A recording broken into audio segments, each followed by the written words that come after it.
ሀቢባ አጥፍተሻል። አንድ ነገር ምነግርሽ ሀቢባ፣ ሙዚቃ ከፍተሽ ያዙ ይልቀቁኝ ስትይ ነበር።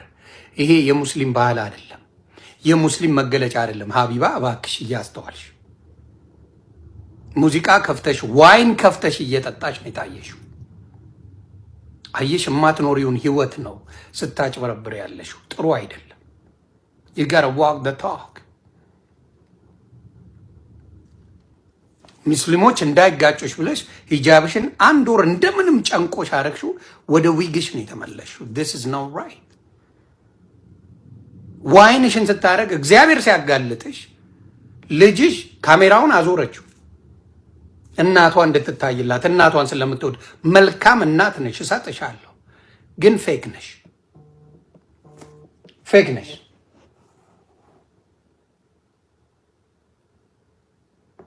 ፌክ ነሽ። መጠጥሽን ዋይን እየቀዳሽ ልቅም አድርገሽ ዋይን ስትቀጂ ልጅሽ አሳየች። መጠጡ ተደርድሮ አይ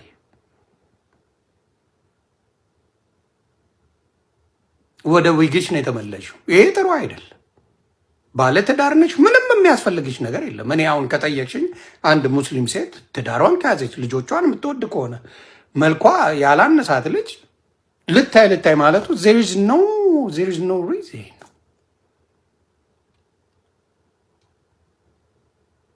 ስለዚህ ይሄ ሙዚቃ ከፍተሽ በኢድ ቀን ለሙስሊም አያደርገው። እውነተኛ ሙስሊሞች አያደርጉትም። ትክክለኛ ሙስሊም አያደርጉም። ወይም እስልምና መተው። አንድም ኮንሰርት የለማ፣ አንድም ኮንሰርት የለም።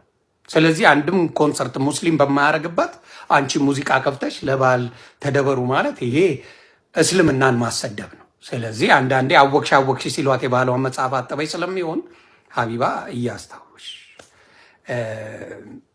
እያስተዋልሽ ብትሆኚ ጥሩ ነው። እኛ በኦርቶዶክስ እንኳን እያስቆምን ነው። ከሙስሊሞች ተማሩ የምንለው ኮንሰርት አያስፈልግም።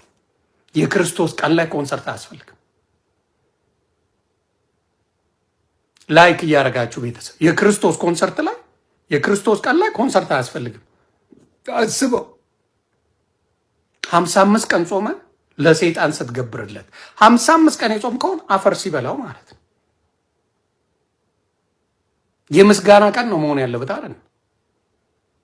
ስለዚህ ኮንሰርት በአብይ ጾም ሲፈታ እጅግ ክርስቶስን ማዋረድ ነው። እጅግ ማዋረድ ነው። ተግባባ? እጅግ ማዋረድ ነው። ስለዚህ ኮንሰርቱ መቆም 15 ዓመት ታግያለሁ ኮንሰርት እንዲቆም። እግዚአብሔር ይመስገን እየቆመ ነው። በፋሲካ ኮንሰርት አረጋለሁ የምትለውን አርቲስት እኔ ባዶ አረጋለሁ። ሶሻል ሚዲያውን የምቆጣጠር ሰው ነኝ። ሌላ ቀን እንደፈለጋችሁ ዝፈኑ፣ ምን በሉ፣ መብታችሁ ነው። የክርስቶስ ቀን ግን የክርስቶስ ቀን ነው። የክርስቶስ ቀን ነው። የክርስቶስ ቀንን የኦርቶዶክስን የጾሙትን የጸለዩትን ውሃ አትከልሱባቸው፣ አትከልስባቸውም። እየነገርኩ ነው። ሌላ ቦታ እንደፈለግኩ ነው። አሮንኪ የክርስቶስ ቀንን ግን ለዘፋኝ አልሰጥም። አልፋታችሁ። የፋሲካ ቀን ሙዚቃ አዘጋጅ፣ ባዶ አረጋል። ሌላ ቀን አልኳችሁ የክርስቶስን ቀን እንዳትነኩ። አዎ እኛ ከተናገርን በኋላ ነው ሁሉም የመጣው። ቀልድ የለም። ያን ነው እንዴ? ይሄ ልጅ እስካሁን አለ እንዴ? እንዴት አልሸኛሁት?